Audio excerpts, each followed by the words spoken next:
ಎಲ್ರಿಗೂ ನಮಸ್ಕಾರಗಳು.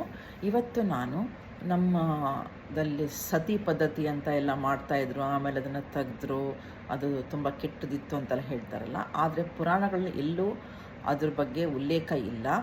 ಯಾಕೆಂದರೆ ಮಹಾಭಾರತದಲ್ಲಿ ಒಂದು ಪಾಂಡು ಹೆಂಡತಿ ಮಾದ್ರಿ ಮಾತ್ರ ಆ ಥರ ಆಗಿರೋದು ಬಿಟ್ಟರೆ ಅದೊಂದು, ಯಾಕೆಂದರೆ ಅವನು ನನ್ನಿಂದ ನನ್ನ ಗಂಡ ತೀರ್ಕೊಂಡ ಅನ್ನೋ ಒಂದು ಇದರಿಂದ ಅವಳಿಗೆ ಆ ಗಿಲ್ಟ್ ಇರೋದ್ರಿಂದ ಅವಳು ಅವನ ಜೊತೆ ನಾನು ಸಾಯ್ತೀನಿ ಅಂತ ಹೇಳಿದ್ಬಿಟ್ರೆ ಇನ್ನೆಲ್ಲೂ ಅದು ಆ ಉಲ್ಲೇಖ ಇಲ್ಲ. ಈಗ ರಾಮಾಯಣದಲ್ಲೇ ನೋಡಿದ್ರೆ ದಶರಥ ತೀರ್ಕೊಂಡ ಮೇಲೆ ಕೌಸಲ್ಯ ದೇವಿ, ಸುಮಿತ್ರಾ ದೇವಿ, ಕೈಕೇಯಿ ದೇವಿ ಅವರೆಲ್ಲ ತೀರ್ಕೊಂಡಿಲ್ಲ. ಅವರೆಲ್ಲ ಹಾಗೆ ಇದ್ದರು. ಅವ್ರ ಕಾಡಿಗೂ ಬಂದಿರೋದೆಲ್ಲ ಗೊತ್ತಿದೆ ನಮಗೆ ಸ್ಟೋರಿನಲ್ಲಿ. ಮಹಾಭಾರತದಲ್ಲೂ ಕೂಡ ಸತ್ಯವತಿ ಶಂತನು ತೀರ್ಕೊಂಡ ಮೇಲೆ ಅವಳೇನೂ ಸತಿ ಹೋಗಿಲ್ಲ.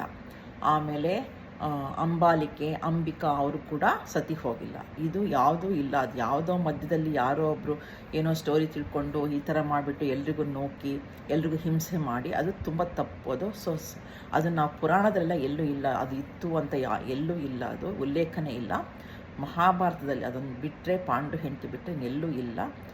ಹಾಗಾಗಿ ಅದು ಪುರಾಣದಿಂದ ಏನೂ ಬಂದಿದ್ದಲ್ಲ. ಅದು ಜನಗಳು ಸೃಷ್ಟಿ ಮಾಡಿಕೊಂಡು ಎಲ್ಲೋ ಒಂದು ಕೆಟ್ಟದನ್ನು ಬೇಗ ತಿಳ್ಕೊಂಡು ಬೇಗ ಮಾಡ್ತಾರೆ. ಈಗ ಹಿಂದಿನ ಕಾಲದಲ್ಲಿ ನಾವು ಹುಟ್ಟಿದ ಹಬ್ಬ ಆಚರಿಸ್ಬೇಕಂದ್ರೆ ಕೇಕ್ ಇರಬೇಕು ಅಂತ ಇರಲಿಲ್ಲ.